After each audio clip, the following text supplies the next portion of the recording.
This is The Healthy Healer, where true voice is your medicine. This is where we help doctors and other healers navigate through the challenging times by learning from the best minds in the healing industry. Laugh, cry, and be surprised. It's entertainment, education, and inspiration so you can continue to be the unique and amazing healer you were destined to be.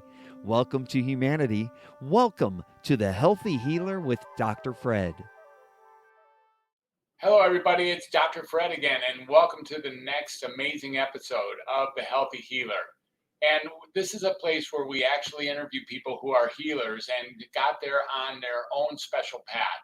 Typically, an average amazing healer, or I should say that the essence of an amazing healer is someone who's had a pretty spectacular journey to get there.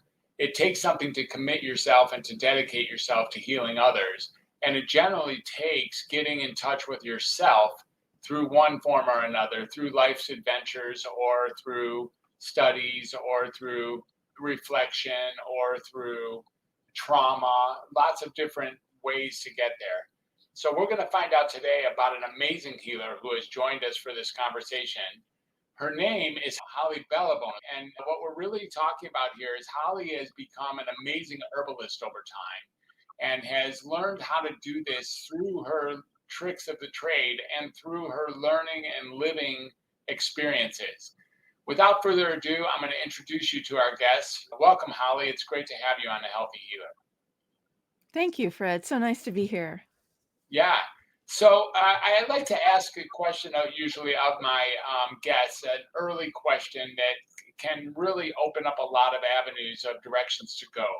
And it's an easy question. It's only 9 letters long, and it's a pretty all-encompassing question, and it allows you to really choose a direction that we get to start off from. So the question, Holly, is Holly Bellebuono, who are you?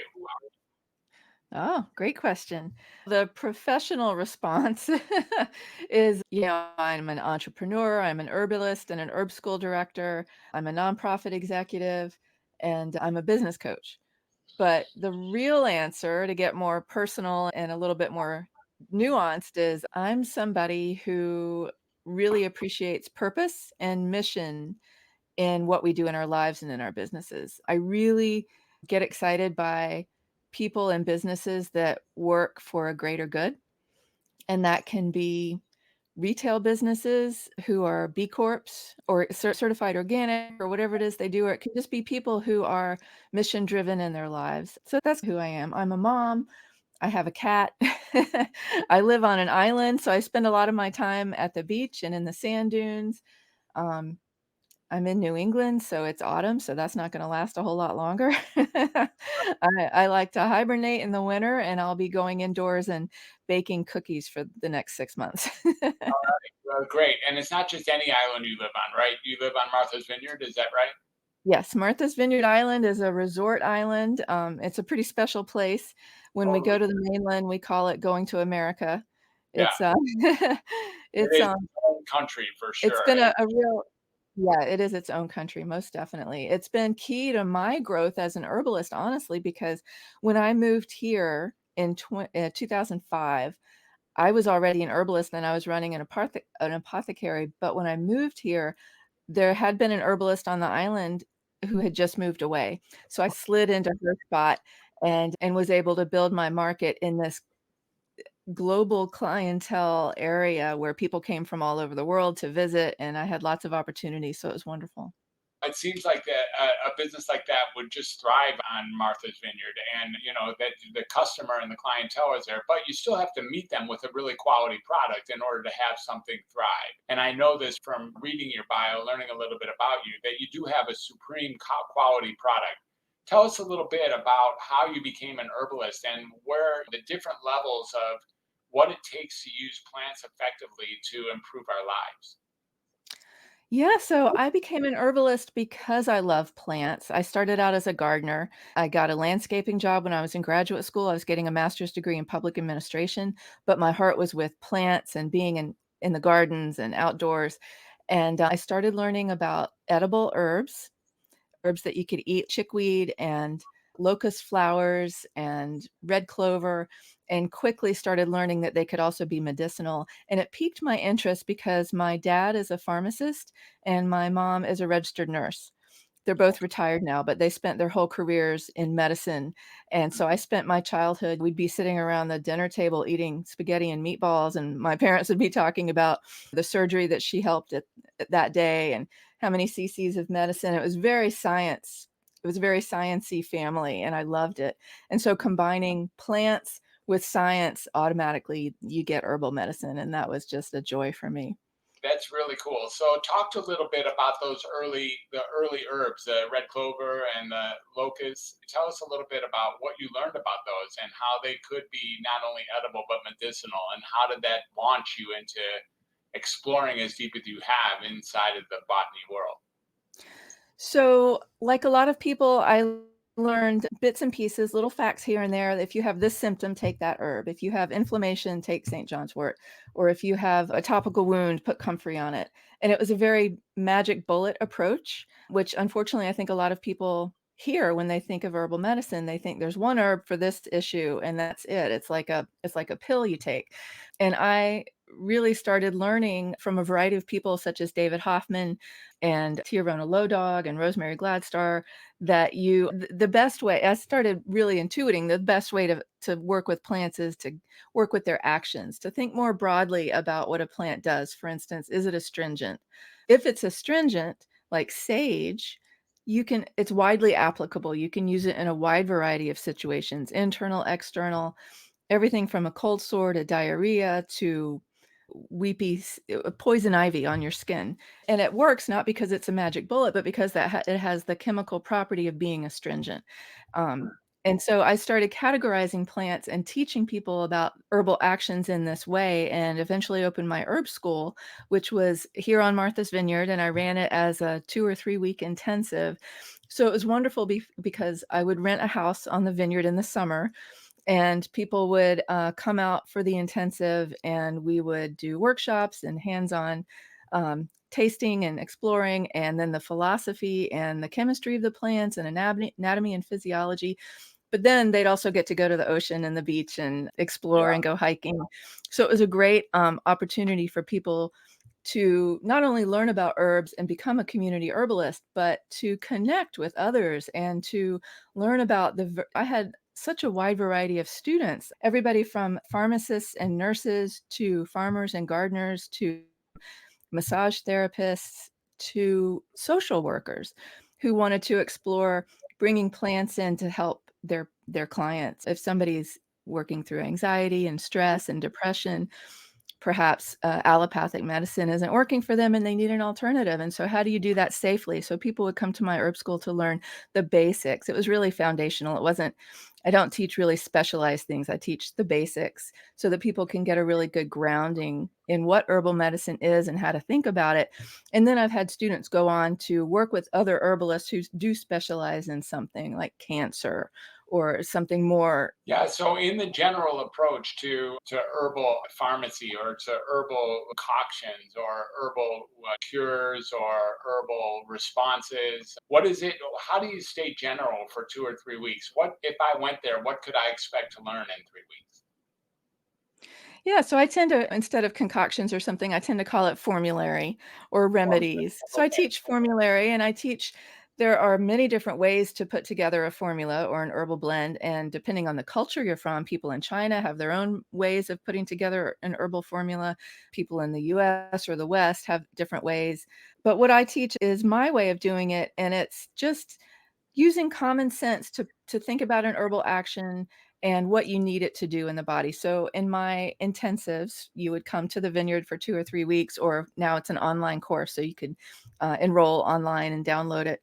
Is I teach about tonics. So general nourishment is the foundation of herbal medicine, in my view. It's that you have to be healthy from the get-go or work toward general health, overall nourishment before you can tackle a real problem, unless it's an emergency. In most emergencies, you go to the emergency room anyway. But so formulary involves a tonic and then a specific, an herb that's really key to that particular issue, a corollary, herbs that address secondary issues that happen, and then perhaps a vehicle. For instance, if you have a urinary tract infection, and if you want to take antibiotics, fine. But if you want to do an herbal remedy, a really applicable herbal remedy might be a tonic, could be stinging nettles. Stinging nettles is really nourishing. It's super high in trace minerals and vitamin content. It's a really good herb to build you from the inside. It's also diuretic. A specific for urinary tract infection might be something like golden seal or garlic, something that's antibacterial. A corollary, say you have a urinary tract infection and you're elderly, so you're an 80-year-old person who might be living in a nursing home. That causes scattered thinking, and often people who are considered to be having a difficult time thinking or losing their wits, it's really because they have a urinary tract infection. So perhaps some sort of mental clarity herb like lemon balm, just off the top of my head. And then a vehicle, not everything has a vehicle herb, but some herbs do tend to go to particular parts of the body. Feverfew, for instance, tends to go to the brain. So a lot of people use that in headache remedies. Yarrow is a great diuretic and antimicrobial. So it tends to go to the urinary tract and flush out the kidneys and the bladder. So that might be a vehicle that you use. And then you would give this to somebody as a hot tea, and it would help fight the infection and strengthen them with a tonic nettle and stimulate fluid flow, basically. So Beautiful. just as an example, yeah, so that's one way to think about putting herbs into a remedy. There are many different ways, but that's a basic common sense method, especially for people that are new to it. Yeah, that's beautiful. It makes a lot of sense. I love how you have comprehensive coverage of multiple different aspects of what it takes to ingest something to deal with whatever the constitutional concern is. That's what I'm hearing. So tell me a little bit about the East versus the West. You mentioned that China has their own way of creating formularies inside of like traditional Chinese medicine, and some of the ways that acupuncturists might serve up an additional supplementary ingestible along with the work that they do. Do they have a different methodology? When you look at Chinese herbal medicine, is there something distinctly different from what they create and how they create it than what you create and how you create it? I think so, and I'm no expert on Chinese medicine, but from what I've seen in the past few decades is Chinese medicine typically involves polypharmacy, so it's using lots and lots of herbs in a medicine. So it could be 40 to 60 different plants that are included in what's considered one remedy. Whereas Western herbal medicine could either be simples, which is just using one herb so that you know exactly what the effects are. If there's a negative effect, you know exactly what caused it. If there's a positive effect, you can incorporate it even more. Or smaller remedies like 4 to 6 herbs in a tea, for instance. And then homeopathy is totally different as well. It's the use of dilutions, Yeah, whereas herbalism is the use of concentrates. And homeopathy also uses mineral ingredients and animal ingredients, and herbalism is strictly plants. So there are a lot of different ways to approach herbal medicine. I wrote a book, Women Healers of the World. Came out next year, it'll be its 10th year anniversary. So it came out in 2014. beautiful. And I was able to travel around the world a little bit. And I didn't meet everyone in person, but I interviewed, I think it was 30 herbalists in 20 different countries. And they range from everything from allopathic doctors and nurses to Native American tribal members and healers to Western herbalists to, I'm flipping through my book right now because there's so many, Polynesian medicine, Ayurveda, Eastern Oriental medicine, like we just mentioned, midwifery, and then even Gaelic pharmacy. I interviewed a woman in Scotland who had practiced Gaelic pharmacy her whole life.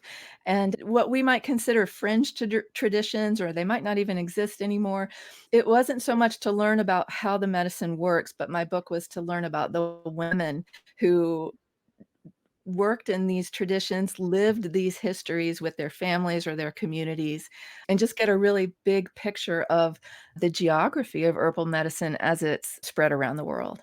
Interesting. So these were the women were the clinicians then, and is that what this is? This is helping women learn how to be active clinicians, or exploring what it means. Primarily, was your target group women at that in this exploration?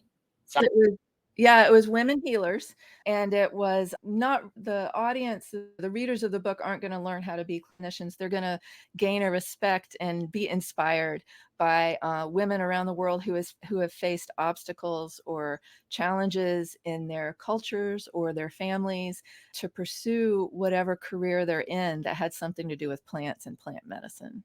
Interesting. Very, very interesting. I love that. And thanks for doing that. I'm going to love to read a copy of that book. I Yeah. wonder, yeah, I wonder if you can also tell us whenever you talk about plant medicine these days, people are really curious about what's going on in the rainforest and the frog medicine or the DMT or the ayahuasca and those kind of things that maybe were essentially have now been translated into psychedelics, have been translated into the impact on mental health that these powerful mind altering, really life altering medications are having on people. And given that we are in the interface in this conversation with these herbal medicines and mental health, I'd love to hear your view on what it means to traverse the herbal medicine realm all the way to the psychedelics, which seem like they're nothing to take for granted. Like you have to be very talented and well guided in many of these cases for proper dosing and proper experiential journeys. So, can you talk a little bit about how does one go from an herbalist to that? And is that a different level than what you're commonly comfortable with? Or what do you know? Or what can you tell us about that interface? So yes, I do think it's a different level by far. I think an herbalist such as myself who uses herbal medicines, teaches, and especially works with weeds and simples and basic plants. Alkaloids is the strongest I get, which is like caffeine, nicotine, that sort of thing. To go into psychedelics is a completely different level. I think it needs to be treated with a lot of respect. I think there's a lot we don't know, and there's tremendous potential there. And I think it's going to take some time for us to understand A, what those rainforest and other plants and mushrooms have to offer, and B, how to use them responsibly. There's so much potential there. Usually, I tell people use what's around you, what's common. I mentioned golden seal a little while ago. I actually don't promote the use of golden seal that much just because it's on the United Plant Savers watch list. It's at risk. Similarly, I don't advise people to go taking ayahuasca or these different herbs on a regular basis just because they're there, because they're not central to you, they're not local to you, and they're not common enough to be considered abundant weeds in your area.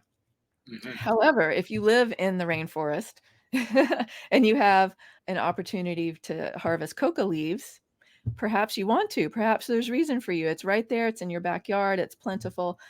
Somebody on the other side of the planet, there's not a whole lot of reason for that, but there is scientifically and culturally, I think there's so much opportunity there and so much to learn, and it's inspiring if we do it correctly.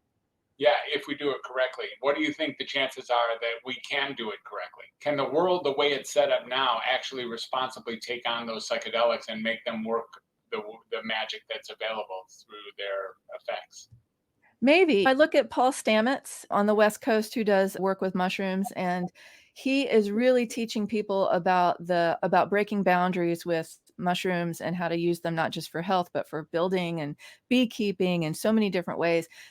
I think his model, his method of teaching people and guiding people on what's next, what the proper next step should be, maybe should be a model for psychedelics because it's a respectful, innovative, and yet common sense approach to that. Mhm. Interesting. Yeah, that's and I really love. Yeah, he's fun to watch and fun to listen to and fun to learn from. So yeah, it's really great. Yeah.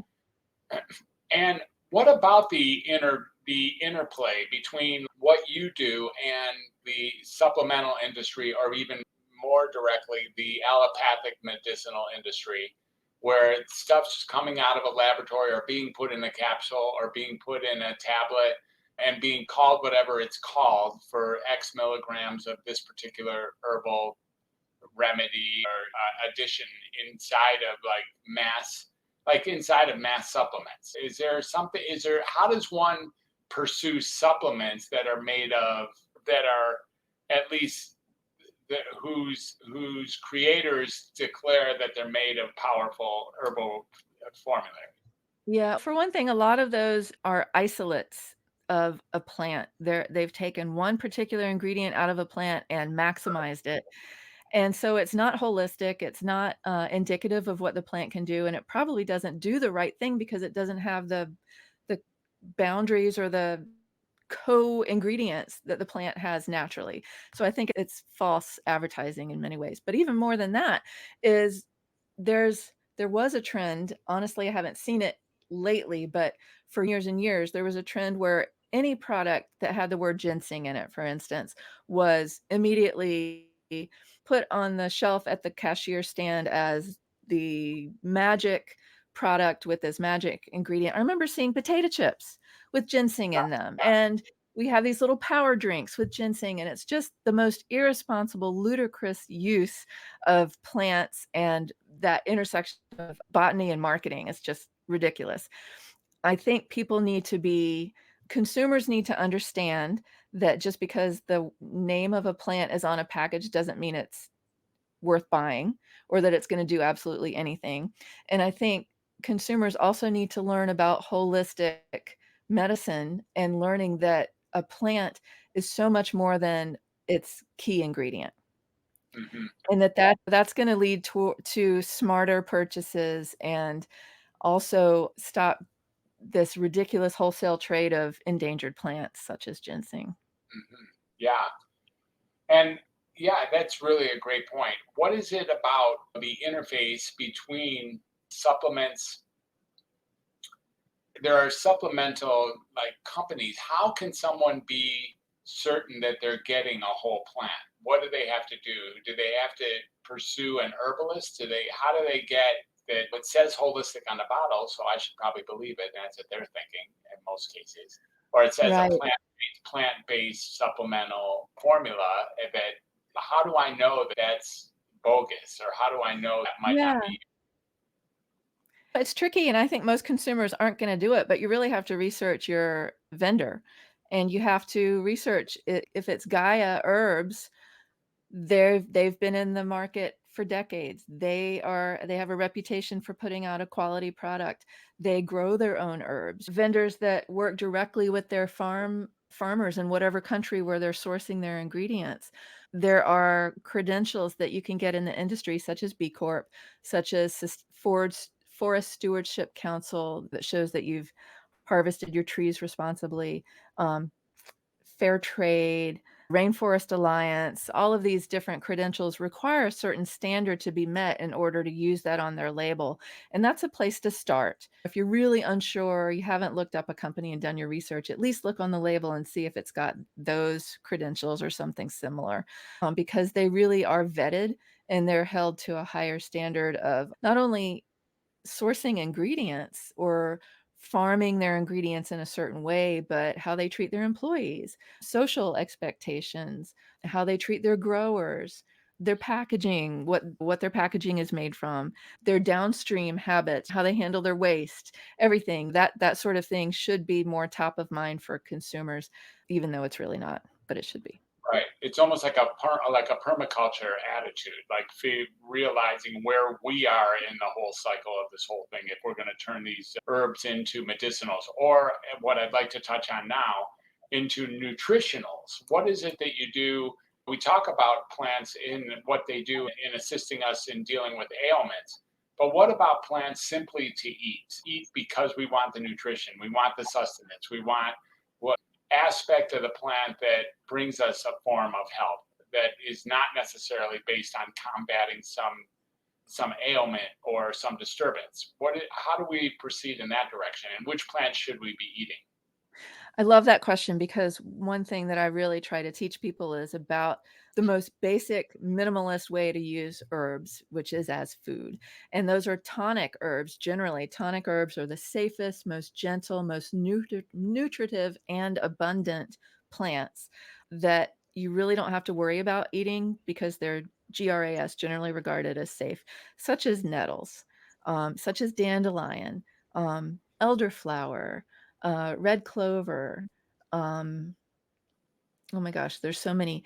Alfalfa. These are herbs that are packed with vitamins and minerals, and you can go out and you can harvest lamb's quarter leaves right off the lamb's quarter plant, steam them a little bit, put a little vinegar on them, eat them as a steamed green. Similar to spinach, they're super nutritious, and it's a good way to get your nutrients from wild plants. And that's why foraging is so popular right now, as people are starting to figure that out. But you can also make teas with them, and water is a really basic way to use plants. It's pretty abundant. It's generally free. It's generally clean and accessible to most people. So if you have water, you can make teas, you can make soups, you can make puddings with Yeah. rice and with these different herbs infused into the water. You can make remedies such as rinses for your skin, poultices, compresses, so many wonderful things. Ice cubes that you can infuse with rose petals or lemon balm. So food and medicine, they cross that line. It's wishy-washy, that line. It becomes very blurry. What's a food and what's a medicine? But there's so many incredible plants that give that nutrition that are so easy, especially for children. I love teaching families with children how to introduce kids to plants, because when you do that, you've created an advocate for herbal medicine, for natural health, for self-agency. You've taught them how to prepare something, how to take care of themselves, how to identify plants in the wild so they're ready when they see it, and to understand risks and calculate risks, determine, is this a plant that I should harvest here by the road, or should I move inland a little bit, to think about benefits and consequences. Kids get all that. They love Oh, it. yeah. Yeah. And it's so Beautiful. fun. Yeah, that's fantastic. And what about meat? Is meat off the table? Is meat animals who are grass fed or animals that maybe eat really good plants? Is that something that we can imbibe in, or is there something about meat that is not, because it's not a plant, maybe shouldn't be considered so loudly in our diet? That's a loaded question. The way animals are raised is a giant part of that. You can't just say meat is bad. I personally think that meat is great in many ways. I eat meat. My son is a hunter and hunts deer, and I eat the venison sausage that he makes with fennel. It's delicious. But then there are animal farms that treat animals horribly. The slaughterhouses are awful. The way that they're raised is damaging. That's a whole issue in itself. But I think it's up to the consumer to educate themselves and find out, where is my meat coming from, and to really get curious and interested and find out, is the supplier of my meat, are they raising their chickens in a giant hen house with 10 million birds in this one building, and they call it free range because they're not in individual cages. So that whole issue is fraught with complexity that it's really up to each of us to educate ourselves about. And we can't say this person eats meat and so they can't be an herbalist, or this person kills their own animals on their own farm so they're good versus bad. It's a really complex issue. Interesting. Yes. All right, Holly, tell us a little bit about your most recent book. What is it you've been working on that we all can learn from? Well, my last book actually came out during COVID. It's called Llewellyn's Little Book of Herbs, which is a sweet little publication. It really is little. It's a small book on how to garden and how to enjoy the fruits of your harvest from your garden, even if you're just growing in pots on your deck. And it really walks you through a baker's dozen of the most popular herbs and how to use them in your home. It's a very beginner book. And so that's fun. My latest course is my community herbalist training program. And that just came online recently, along with a couple of other online classes, such as Herbs for Mama and Baby, a really basic grounding, confidence building course in how to use herbs for your family for natural health. I have a class on herbal actions, like we talked about earlier. What is an analgesic? What is an astringent? What is a sedative? What does that mean? And what are the herbs? And how do you think about these as categories so that you're not using a magic bullet approach? and I have a course on formulary. So those are my classes with the Bellebuono School of Herbal Medicine that are available now, and they're courses that I've been teaching for 30 years, and I finally got them online. I got my act together and figured out how to use the internet. Good for you, and thank you for doing that as well. So how can people find you and follow you and learn from you other than maybe learning a little bit about these courses and books, but even more like you learn directly from you? Where are you and where do you amplify from? Yeah, so I'm on Martha's Vineyard. I'm hoping to schedule some in-person courses this coming summer, but I don't have them ready yet. So school.hollybellebono.com are all the herbal courses for the Bellebuono School of Herbal Medicine. And then regular old hollybellebono.com is where you can find me for consultations, especially for your business. I work with small to medium businesses and entrepreneurs who want to make a difference in the world. So I especially help with branding and developing your story and getting your business to the next level. And then I work with nonprofits as well. So I help executive directors and boards of directors again with the same kind of thing, getting their nonprofit to the next level and branding and strategy. Fantastic. Thank you for letting us consume a little bit about what you create and really beautiful stuff and totally inspiring. And I love what you're up to. And I know I speak for all of my audience when saying that. Great to have an interview and have a conversation with you. I hope to have more contact with you in the near future. Thanks for being Thank on the Health. you. Is there anything you'd like to say as you're signing off to our listeners? Something maybe they should all know or all learn from, etc. Oh, yeah. No, thank you, Fred, for this opportunity. I really appreciate it. I enjoyed it very much. And just as a sign off, I would say invest in yourself, invest in knowledge, curiosity, learning. We're always learning new things, and we should never stop. Beautiful. That's fantastic. Absolutely. So there you have it, folks. It's Holly Bellabono. And really, what a great conversation. Thank you, Holly, for taking us there. And gosh, it's time now to just say farewell. And really, we'll see you on the flip side. If you like the show as much as I liked having it, make sure you tell your friends and make sure you comment and share and maybe even subscribe. That's how people are going to get look at Holly and hear these kind of conversations that are life changing and health producing. Thanks for being a listener of The Healthy Healer. And Holly, thanks again for being a guest. It's been wonderful. Take care, and we'll catch y'all on the flip side.